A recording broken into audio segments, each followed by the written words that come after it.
Delix, Fakoum. Ça me fait très plaisir.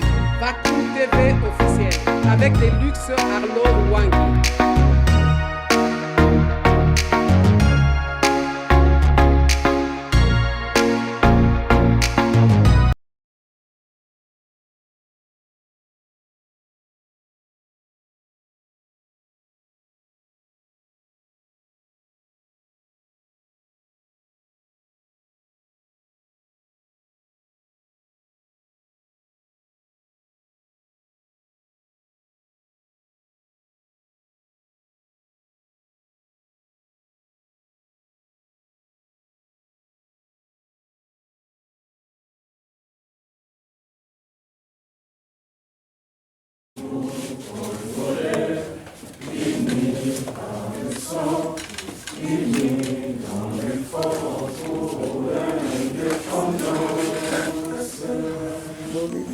Son enfant, longtemps courbé, et pour le bon prénom,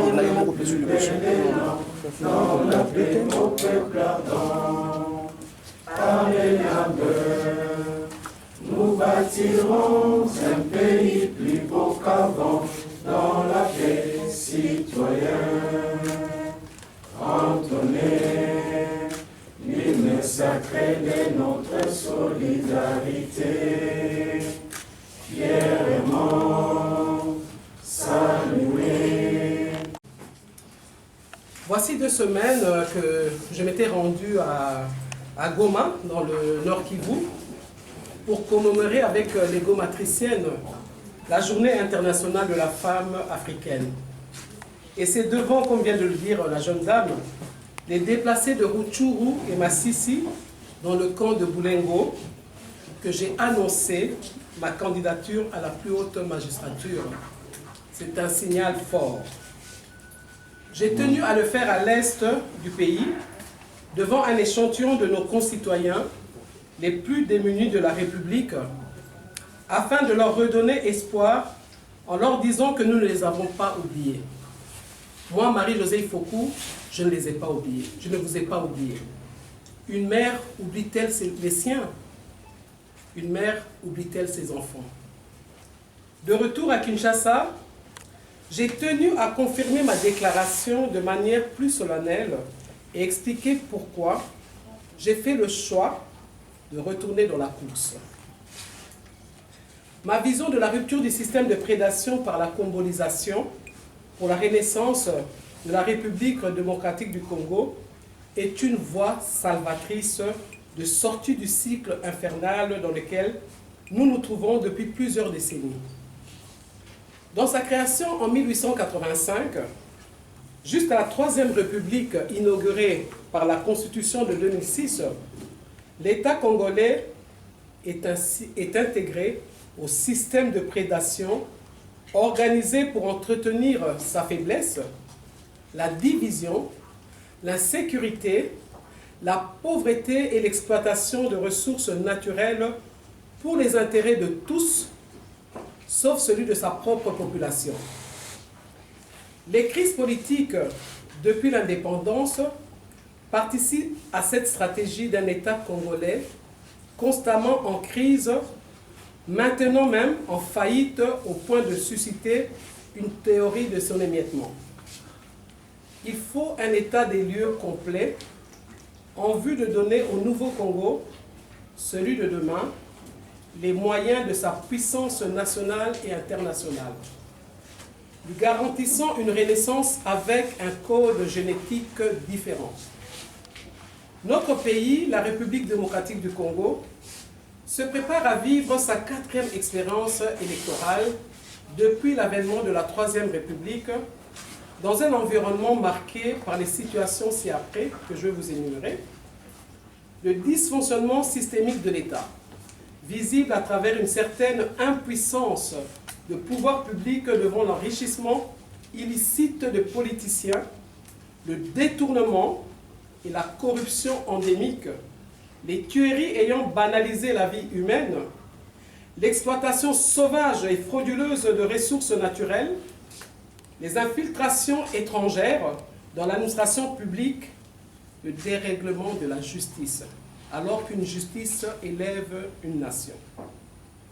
La guerre dans sa partie Est depuis plus de 2 décennies, et le monde entier nous observe sans rien faire. Le monde entier semble impuissant face à cette guerre. L'insécurité dans plusieurs autres coins du pays, particulièrement à Kwamouth, sur le plateau de Bateke dans la ville de Kinshasa. La tension sociale face à la baisse vertigineuse du pouvoir d'achat. Les multiples contraintes de la CENI à bien organiser ces élections. Donc le fonctionnement des régimes politiques successifs depuis l'indépendance, avec les élections organisées jusque-là, celles prévues pour décembre 2023, présentant la même tendance, n'ont eu que le résultat de conserver le système de prédation pour les intérêts de quelques Congolais à travers les turbulences politiques, de conflits tribaux et la mauvaise gestion de la chose publique, sans que le peuple congolais ne se retrouve et ne sorte de sa misère. La guerre à l'Est faisant partie des facteurs perturbateurs qui hypothèquent la stabilité de la République démocratique du Congo est un défi majeur à l'existence de l'État-nation sur les 2 345 000 km² de notre territoire. La RDC, la République démocratique du Congo, est en péril. Et notre petite vision dans laquelle nous cheminons, de la gestion d'un immense territoire avec des richesses aussi scandaleuses aux enjeux mondiaux, risque de nous faire perdre le Congo. Soyons davantage lucides face à nos responsabilités. Il est impérieux de passer à un autre système de valeurs et de gouvernance afin d'atteindre la renaissance de la République démocratique du Congo. Ce qui exige de savoir s'arrêter. Pour réfléchir, créer une cohésion nationale, fondre nos échos dans l'intérêt supérieur de la nation, agir ensemble, conjuguer nos efforts et se préparer à poser les jalons d'un nouveau Congo, car notre salut ne viendra que de nous-mêmes. La combolisation pour la renaissance de la République démocratique du Congo. La combolisation est une doctrine qui a pour mission de nous redonner nos valeurs, notre dignité et notre place dans le concert des nations. Elle prône la prise de conscience de la situation dans laquelle nous sommes, de ce que nous devons être comme État-nation et comme citoyens. Son objectif est l'émergence d'une société congolaise basée sur le nettoyage de soi, de son environnement et de l'État, ainsi que sur l'unité dans la diversité, la bonne gouvernance et la renaissance de la République. Pour arriver à cette renaissance, il faut commencer par rompre avec le système de prédation qui s'est érigé en mode de vie au quotidien, dans la gestion de la chose publique, avec la participation passive des Congolais et la complicité active de la classe politique du pays. Voici l'occasion, à travers ma vision de la combolisation pour la renaissance de la République démocratique du Congo, de créer une cohésion nationale entre tous les acteurs de la vie publique congolaise en vue d'arriver à une autre République, celle des valeurs, du changement qualitatif, de la classe politique et de nos mentalités. Chers compatriotes, chers frères et sœurs, constatant les turbulences politiques, comme je viens de vous les expliquer, les conflits tribaux et la mauvaise gestion de la chose publique, sans que le peuple congolais ne se retrouve et ne sorte de sa misère, le devoir individuel et collectif des Congolais est de s'arrêter un moment et d'aller à la racine du mal pour les vraies solutions. Arrêter avec les mesures d'à peu près et conjoncturelles. Le fonctionnement des régimes politiques successifs depuis l'indépendance, donc depuis 1960, où le système politique désignant le mode d'organisation du pouvoir politique est, par un dysfonctionnement structurel, la raison de la faillite de l'État. Mao Tse-tung disait « La politique est une guerre sans effusion de sang, et la guerre, une politique avec effusion du sang. » La politique congolaise, celle de depuis l'indépendance, est la cause majeure de l'insécurité sur l'étendue du territoire congolais. Celle-ci risque de s'y implanter si nous ne maîtrisons pas le savoir de nos armes ainsi que les armes de notre savoir. Notre pays, la République démocratique du Congo, est en guerre dès la création de cet État jusqu'à nos jours.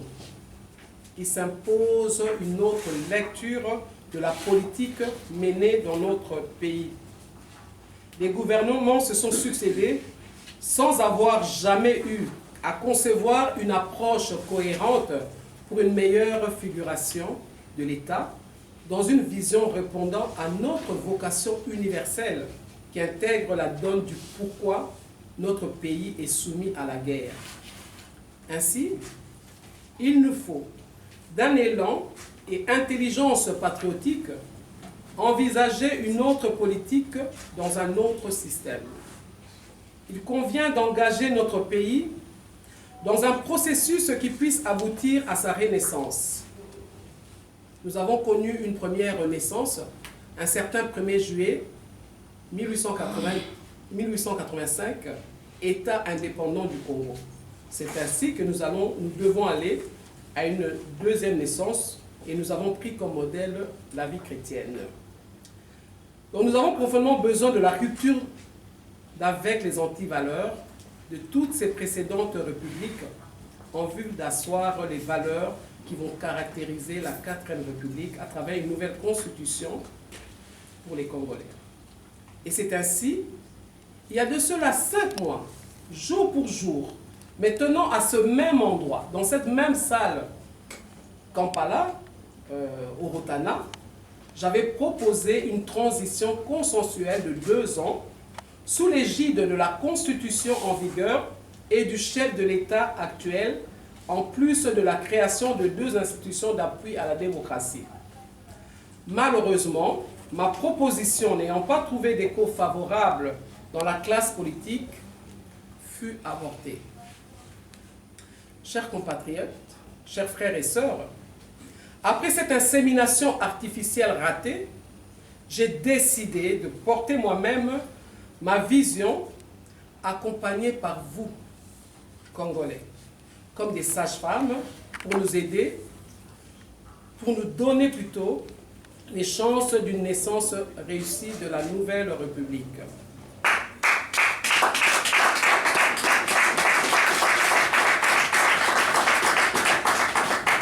Chers compatriotes, nous sommes à l'aube d'une nouvelle ère, celle de la naissance d'une nouvelle République.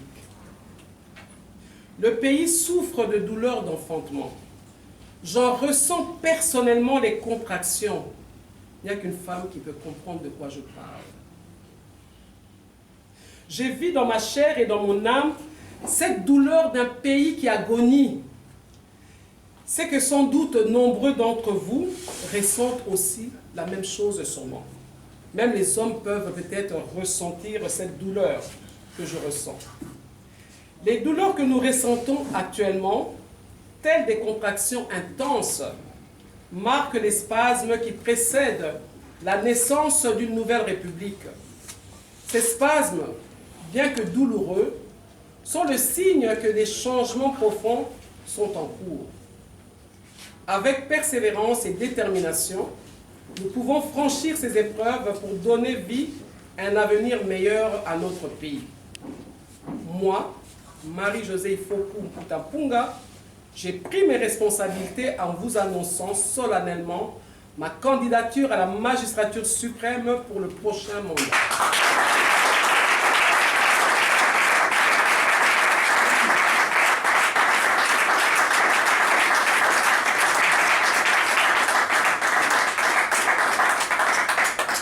Chers compatriotes, nous voulons un mandat électoral pour la renaissance de la République démocratique du Congo. Ce mandat électoral n'a qu'un seul objectif: déraciner et renverser, détruire et démolir toutes ces mauvaises habitudes et mentalités, planter une nouvelle sémence et bâtir une nouvelle république. Telle est ma vision de la combolisation.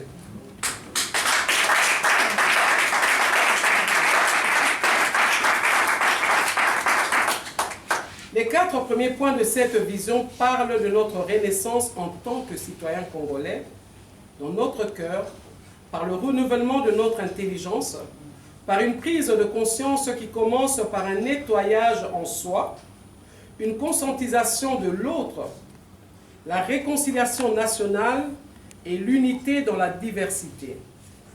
Il s'agit de former l'homme congolais et la femme congolaise en les préparant à travers cette idéologie de la combolisation à se prendre en charge avec responsabilité pour la restauration de l'autorité de l'État et la construction de l'esprit patriotique et du mental de développement pour la gestion de la 4e République. Un homme nouveau pour une nouvelle République. On ne verse pas du vin nouveau dans de vieilles outres, sinon les outres éclatent, le vin se repent et les outres sont perdues. On verse au contraire le vin nouveau dans des outres neuves et ainsi le tout se conserve bien. Une personne nouvelle pour gérer une nouvelle république.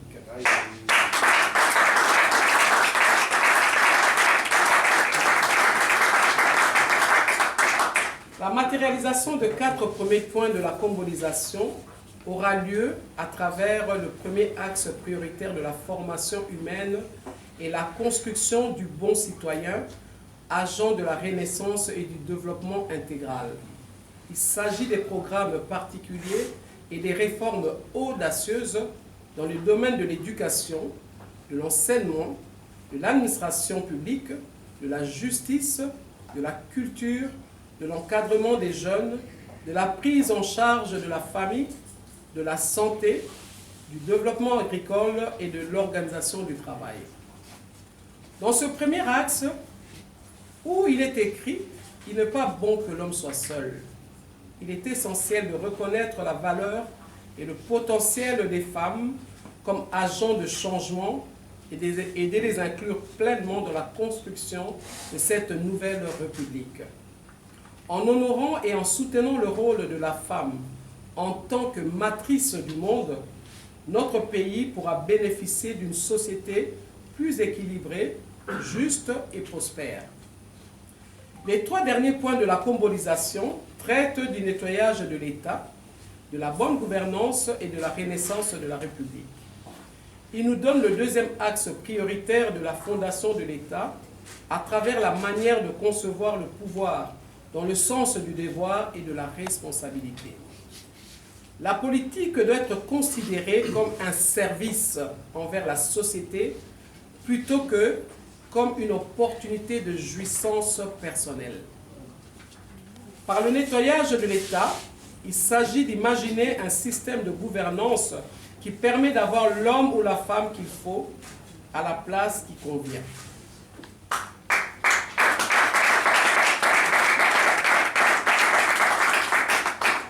Le mérite et la compétence devront avoir leur sens et se matérialiser dans le choix des animateurs des institutions et de l'utilisation du personnel politique et administratif. Un mandat électoral en forme de transition pour entreprendre des réformes institutionnelles nécessaires à la construction d'une nouvelle République. Ainsi, procéderons-nous à établir en premier un état des lieux complet de l'État congolais depuis 1960. Mettre en place 2 autres institutions d'appui à la démocratie. Tout est possible à celui qui croit. Moi, j'y crois. Cela dépend de toi, cela dépend de vous et de nous tous. La combolisation est ainsi en marche. Je vous remercie. ANC, Congolisation, ANC, Congolisation, Congolisation, Congolisation, injustice, Congolisation, trahison, Congolisation, Corruption. Congolisation, Congolisation, Congolisation.